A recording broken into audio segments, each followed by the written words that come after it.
Welcome to Wheels, Deals, and Meals, where we talk all things good food, good business, and good cars. And now, here is your host, Arnold Garcia, founder and CEO of Petra Automotive Products. Let's roll. Well, we are excited to be here with Mike Terry of Mike Terry Automotive Group at his house in Florida. We won't give you the address, but man, you got a great place here, Mike. Yeah. Okay. I appreciate that. I thought I'd start breaking the ice like that. We're actually at the Petra convention in Florida, and we're taking an opportunity to just talk to some of our guests and friends. Mike Terry, I don't know if he feels the same way or not, but I feel like I'm developing a relationship with a new best friend. And I think we hit it off great from the first time we met. Yep. We get each other. We can talk about anything. Yep. And still love each other. Yeah. And so I really appreciate you being here and really appreciate the friendship that we've begun. Yeah. Thank you very much. Thank you. Thanks for having me. Appreciate it. Yeah, it's been a great time Appreciate so far. So tell me, what's your favorite car? You know, the craziest thing is it's not that far-fetched, man. You know, the 64 Impala hard top. Yeah. You know, two-door hard top. Okay. I don't have one currently, but I will get the right one at some point, I hope. But, So why that one? There's a reason why it's that one. well, I just, you know, that was a sports car, but it was still big because I like bigger luxury cars. But when you can get a bigger luxury car that's sport, for back then, you know. Yeah. And then I think what's the most impressive thing is, you know, like the window sticker on those deals in 64 was like $1,200. And you can't get one in mint condition under 40 grand, you know, 30, 40, 50 grand. So it's crazy. It's impressive all the way around. And those big cars were solid. Yeah. 2-speed power glide. Last forever. Yeah, and they just float. Yeah. That's crazy. What was your first car?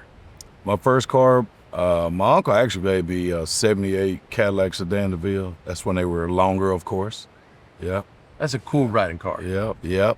And again, Just soft and smooth. Yeah.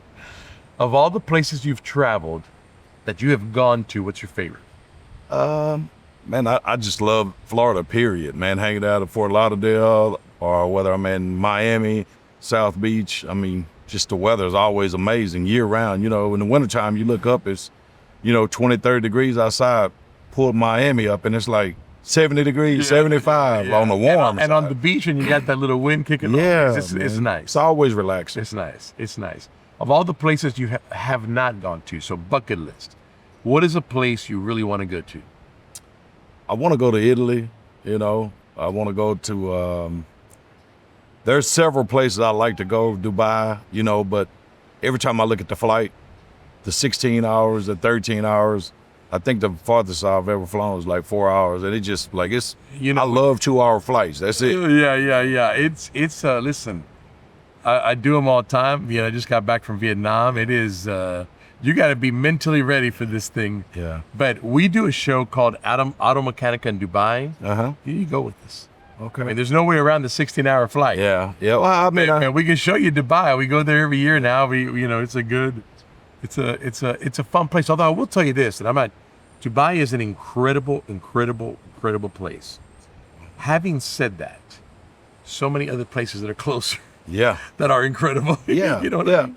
And that's kind of, you know, when you're going to those places, you're going for the experience. Yeah. Right. So if you're going for the experience, what I try to do is like, what's closer, you know, and I can get the same experience. Right. Close to that well, experience. you get to Dubai, right? And it's a desert. Yeah. So you're going to go to the tallest building in the world. Yeah. You're going to go to the tallest hotel in the world. Yeah. To the largest mall in the world that has the same stores we have here. Yeah. And then you're done. And then you're done. Yeah. 16-hour flight back. Yeah. You Yeah. know? And you know, So it's an experience. Yes. You can say you did it, you've been there, you know what I mean? check it off your bucket list. But yeah. there's so many other places too that are just, you know, just around the Caribbean, you know. I mean, I love the beach. People have different things, they like mountains or whatever, but I love the beach. I think that's my deal though, you know, the skiing and the Colorados, and I do not have anything against any of that. Yeah. I just love warm weather, man, Yeah. beaches and water. Yeah. And the wind blowing off the water, you know, it's so relaxed, especially in this field, you know, we're going all the time. So it's like if you can get to a place where you don't have to do anything and just listen to the water and the waves, and yeah, man, I'm all about that. 100%. The wind, the sand, the palm trees, and the water. Yeah, There's something about it. Something about it. man. yeah. So, Mike, where'd you grow up? I'm originally from Crockett, Texas. Yeah, Big population. yeah, big population. I moved to Lufkin, Texas, in the 7th grade. Yeah. So you were born in Crockett? Well, yes, I'm from Crockett. We actually born in a hospital 20 miles outside Madisonville. It's Okay. about 30, 40 miles away from there. So I was there for 3 days, but yeah, I'm from Crockett. Okay, Yeah. okay. So Madisonville, which for those that don't know, has a great big Buc-ee's. Yeah. That's like the, Yeah.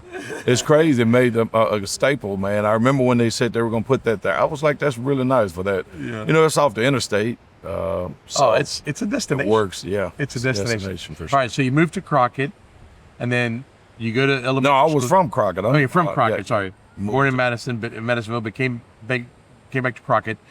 You're there until you're 7 years old. I was there till I was 12 years old. Oh, 12 years old. Seventh grade. Yeah. Sorry about that. And then you moved to Lufkin. Yes. Okay. Then you go to high school at Lufkin. Yeah.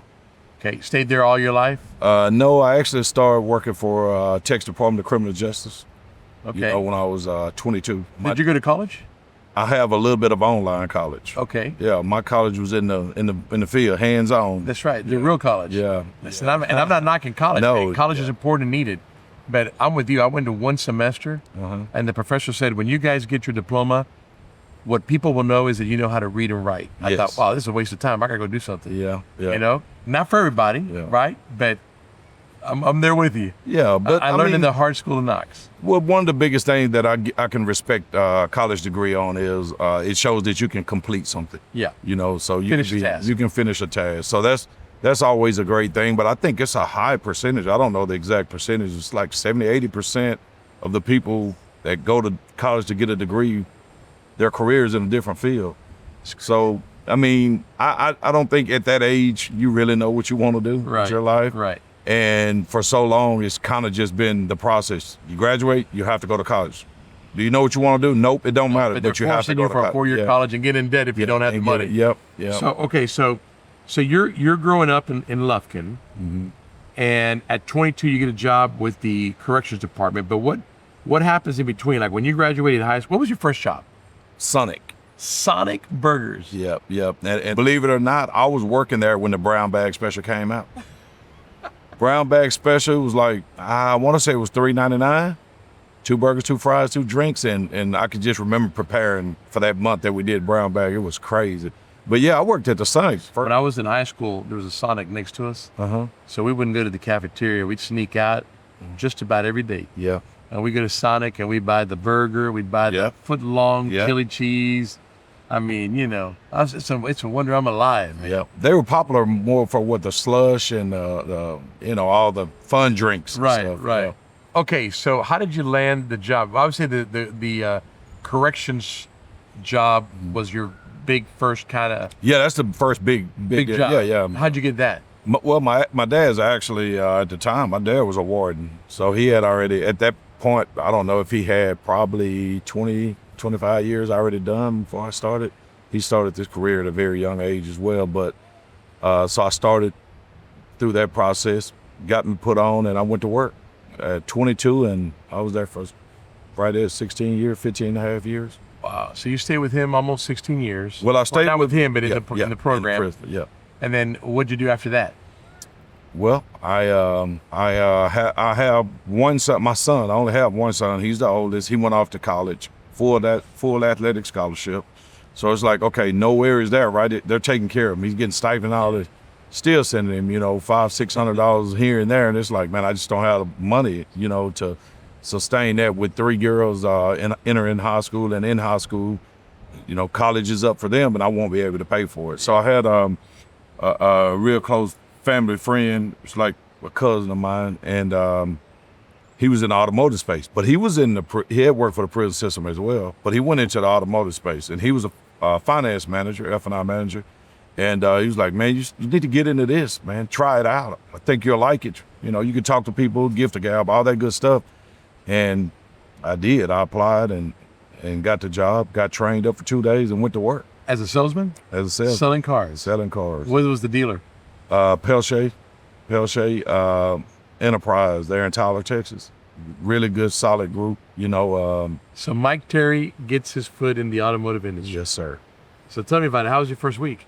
First week was crazy, man, but I think the greatest thing about all of it is, when you're working inside the prison system, like, you don't have a lot of fear of talking to people. Yeah. I mean, that's all you do all day long. So when you're out and you get your first sales job, like, there's no physical threat and harm and all the things, the security issues you have to watch for. It's just about educating the customer on the product and assessing their needs and taking care of those at first and accommodating the wants and selling a car and making money, man. It was really fun. So do you feel you came out strong and started selling cars, or you had a little curve there? I came out strong. Yeah, I worked open to close every day. I can remember on many occasions, the dealer would tell me, you need to make sure you take your off day.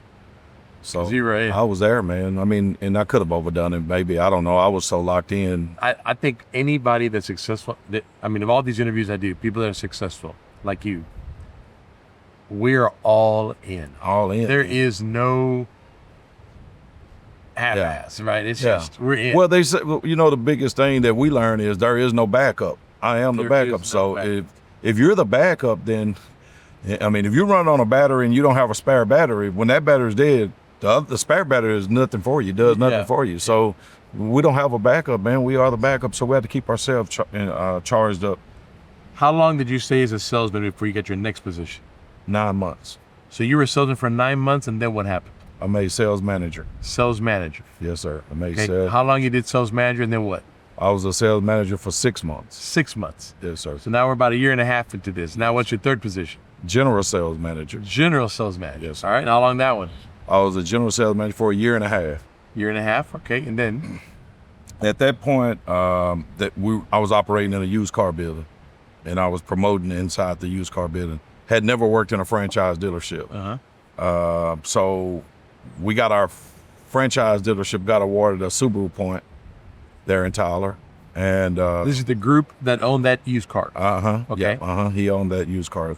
And we were talking about it all the time. He was like, I got to get a franchise here. I got to get your franchise here to operate. Just had to wait on the right thing. The Subaru came along. At the time, we only had 256 units in operation when we opened up. So we had a tall task ahead of us. But, got the open point in April. We went to Cabo on a company trip. We came back, and then when we got back, he promoted me to general manager of the new franchise. And I had never worked in a franchise at all. Right. You were coming from the used car side. Yeah. So my task was very, very much so tall. But so new point. And you're the new general manager. Yes, sir.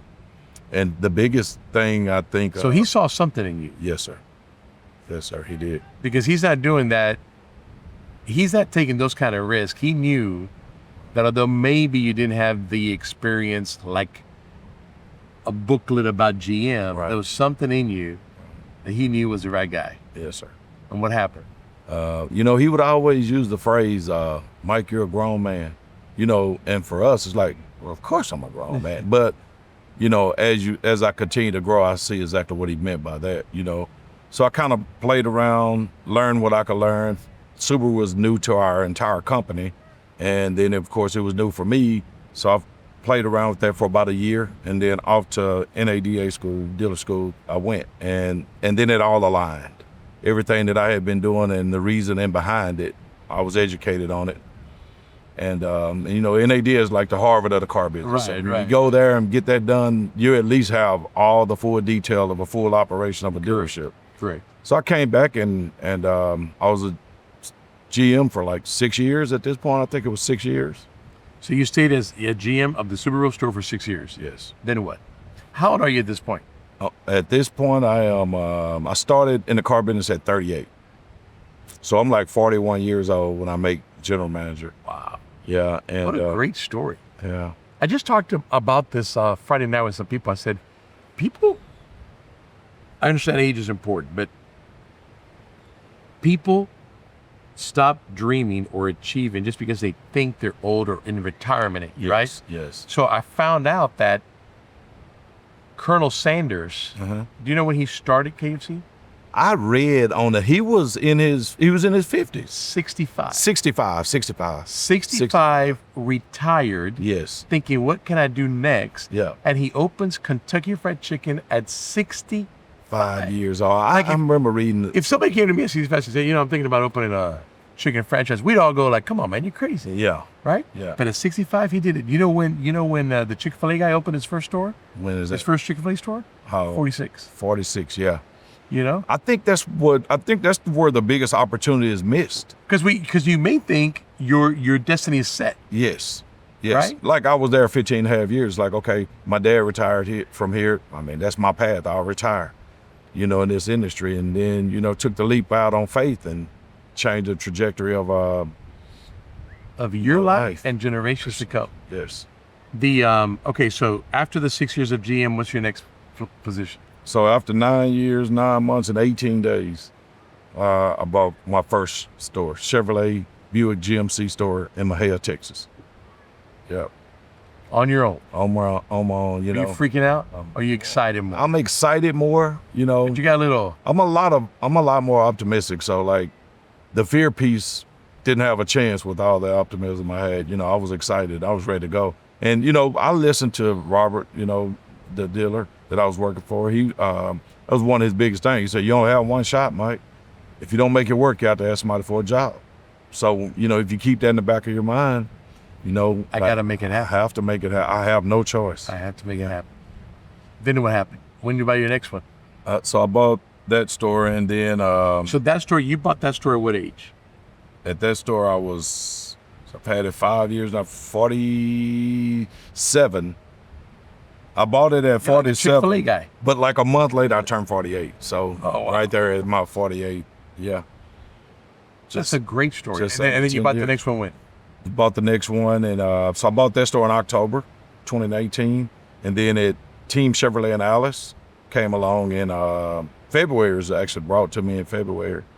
And at that point, I had met a very successful dealer, and we had talked about a partnership on the deal, and so I got my own deal, and then this deal popped up, and I was like, there's no way I can get another one. I didn't have any more money. All my money was tied up into this one store, and he was like, yeah, let's get it going, and we went in, and we went head first into the pandemic. So I bought... Although there was some good side of that. Oh, it was a lot of good side to it, but I mean, going in, you don't know that, so... The first store, second store, 4 months later, and then by the end of that year. What's the most stores you've owned? 7. At one time? 7. Yeah. And how many stores you own now? 5. And what's the goal? 2. No. Every dealer says that. Yeah. It's like, well, the thing about it is, it's so much excitement in purchasing them, and what I found out is, like when you're a manager and you're working car deals, you get that adrenaline rush and that dopamine high, that's your excitement. Yeah. Then when you're the dealer, it's like, you don't have that excitement anymore. So what do, right? So I buy one and I'm excited because I'm buying one. Then I found myself addicted to buying them.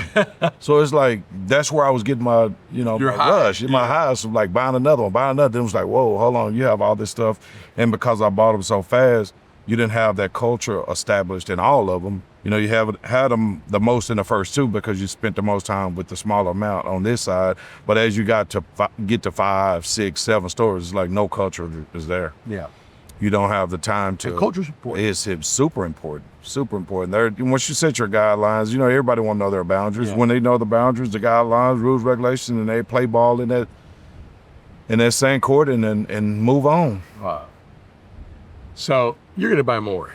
Yes, sir. Because that's just the way it is. I mean, I can tell you, you'll meet him one day. I think you're going to meet him when we talked about it in the Petrocares Gala. But a good friend of mine out of California, and he's always calling to tell me that he's done. Yeah. Tiring. Yeah. It's done. Then like 2 weeks later, hey, I'm buying a new store. Yeah. You're right. And I tell him now, when he calls you up, I'm like, you're not going to go anywhere, man. Yeah. You keep saying that, but then you go buy another store. You're not going anywhere. And it may be what you're talking about, that rush. It's that rush, man. Yeah, it's a different feeling. I think the most impactful rush that I got, and maybe that's why, I got that addiction is because like when I was going into the portal to submit all my information on the first deal, I'm always fingers crossed. I always reach the first deal. Yeah. I always finger crossed. And then when you buy your second and third Chevrolet store and that portal come up and you get this feeling of, I can buy this store, as opposed to first time, it's like, I hope I can, And I remember the first time I opened that portal up on the second and the third one, man, I just broke down in tears because of the feeling of security. I can do this, Yeah. Because you never take a lot of time to stop and slow down to like appreciate what you've done and give yourself an attaboy because we don't want to I don't want to brag on me. But who's the worst critic of you? You are. We are. So why can't you be the biggest cheerleader of you, You really look back and go, this is where I came from, and look, thanks to God where I'm at today. How impactful is that in your life? It's so much, it's so impactful because from time to time I'll visit certain aspects of my accomplishments and just spend a little time there and then get out and go back to work, because you can't overindulge in it. But I think one of the biggest challenges for anybody that's successful on any level is enjoying the journey piece. It's so hard to enjoy the journey. That sounds weird, but I'm sure you can attest. Like it's hard to enjoy the journey because you're in the midst. You're in the midst of it, and when you pull out, it's like you feel like you have a little bit a sense of guilt because you've been doing it for so long. Right. It's like a guilt. I'm off. I need to be at work. So I think. Looking back, I'll be very, very happy. I think when you, at this position that you've made it, because I know you came from a more, humble, middle to lower? Middle to lower. My parents were divorced. I always say that. I said, I'm not too sure I was middle. I'd say middle to lower. Right? Definitely not middle to higher. Right. And so, man, I catch myself a lot. Mm-hmm. You talk about tears. I catch myself with tears a lot. Yeah. I am thankful to God, grateful for the mentors in my life, people that helped me along the way. Yeah. Do you get that feeling? Yes. I mean, that's the feeling. Back, isn't it like a little gripping emotion? Yeah. And you can actually tie specific moments to specific people. That's when it's like, really, really deep, Yeah, this guy made this. Just this guy gave me this chance. Yes, this one room I got to enter, or this one person I got to shake hands with, is so crazy, man. It is. What do you say to kids, like the Mike Terry in some town in Texas or wherever, that says, I'm working at Sonic, how do I become the next Mike Terry? What's your advice? I got it figured out, man. We're the biggest dreamers when we're kids. And then we become fearful over time of what we actually could accomplish. And then when we're mentally ready to accomplish something, it refers back to our conversation earlier. I'm too old to do it now. Too late. Too late. So as kids, I would say the dreams that they have now, they're valid and they're real. The issue with that dream is you have to activate it. And you have to believe in yourself. You have to be confident in yourself. And the biggest key I learned of all is you have to be consistent. Because if you're consistently doing something wrong that need an adjustment for you to be successful, successful individuals can identify that. And it's easy to, hey, you're doing a great job on this track. Just get on the right track. You go to work every day. You show up on time before everybody else. You stay later. Why don't you do this one knob turn and it'll make an adjustment in your life and you'll take off. Because some of the most productive, smart, super talented people that I know, like I can put my finger on them every day, man, and they just don't have that work ethic or there's something missing. There's only a few things with being consistent, man. You have to have great work ethics. You have to show up on time. You have, and if you're doing those things and you're consistently doing it every day, success is inevitable, and it's even spoken in the Bible. We're all born a masterpiece. With purpose. Everyone is born a masterpiece with purpose. So who and what would prevent you from achieving all or any goals or dreams? There you go, man. Just yourself. Yeah. So we're our own worst critic and we're our own worst enemy. Yeah, we're the block. We're the block. We're the block. That's a great advice because it's true. Fear, man, will stop people from achieving their purpose. Yes. Fear. But scared of what somebody's gonna say, or do of me failing, of what will they think if I fail. Yeah.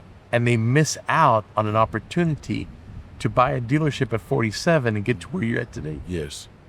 Fear. Yeah. It's crazy. It's so crazy. But now the positive side of fear, if you have that fear and you can step back and take a real look at that fear and you continue to push forward, the one thing we know you'll never be is complacent because you have fear. Yeah. So fear could be good if you don't overdose on it. Yeah. If you overdose on fear, stay stagnant in your life because my God, I can't move, I can't do anything. Yeah. All right, before we go, one last question. Favorite food? I love a Wagyu steak, man. Yeah, I love me a good I've been with you with your Wagyu steak. Yeah, that's why I laugh. Yeah, I love me a Wagyu steak. The craziest thing about the Wagyu steak, it's so marvelous. It's so good, but I can only eat it's butter, man. It's butter, and I can never eat a full. I mean, it's so good, but I don't know. I guess it's a little rich too. It is rich. But it's so good. Yeah, and I love Mexican food. The problem is, it don't always agree with me. It's just a little not bit hot sauce. Yeah, a little hot. Add some hot sauce, the chili enchiladas. I'm keeping it. My favorite food is Tex-Mex. I say this on top. Oh no, I love Tex-Mex, but I love. I like my nice steak too. Yeah. But it's good. Well, Mike, thanks for being on the show, man. Yeah. I love you. Hope this relationship keeps growing, man. I think we got so many things in common. I really enjoy being with you, learning from you, hanging around with you. Well, thank you. I definitely enjoyed myself since the day we met. We've had some great time. Got us some good steaks, some good cigars. So I think it's gonna be great, man. And we live in the same neighborhood. Who would have known? Yeah. So onward and upward. Yeah, onward and upward, man. Thank you. Appreciate it. Thank you for listening to Wheels, Deals, and Meals, your main source for all things good and fun, business, food, and cars. If you like this episode, make sure to rate us and subscribe. If you would like to be a guest on our show, please leave a message at the link below. Till next time, happy eating.